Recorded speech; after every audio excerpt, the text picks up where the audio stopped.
Por nëse lexon surën Yasin arabisht, preferohet ta lexosh edhe shqip dhe ta dish kuptimin. Domethënë, ne do ta mundsojmë ty që ta lexosh Kur'anin, por që ta kuptosh ata. Pra, rëndësia është që ta kuptojmë, sepse ne duhet pastaj edhe ta praktikojmë. Zotën dhe Kurani ka zbrit pra si të bjene li kulli shay, si zgjidhje për çdo gjë, thot Zoti në Kur'an. Prandaj Kurani flet për shembull kur thot pe marrim një këshill nga Kurani që thot innamal khamru wal maisiru wal ansabu wal azlamu rizqun min amali shayatin fajtanibu la'allakum tuflihun. Me të vërtetë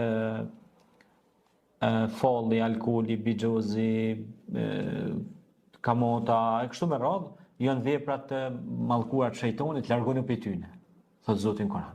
Tash ti mundesh me lexu për shembull janë nis me ato tingujt e këndimin e tërtilin e bukur për shembull innamal khamru wal maisiru wal ansabu wal azlamu rizqun min a'mali shayatin. Po shembull te reciton bukur, a? Ani mirë shumë që për reciton bukur, se recitimi i bukur depërton. Saktë. E ndikon te truri i njeriu, te neuronet e tij. Mos më i kapshëm.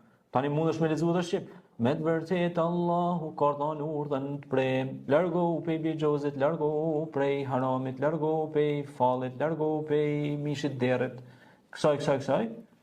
Ti mund ta recitosh bukur, mund të jesh edhe artist në recitim. Po nëse nuk e praktikon, çfarë vlerë ka? Çfarë vlerë ka nëse nuk e praktikon?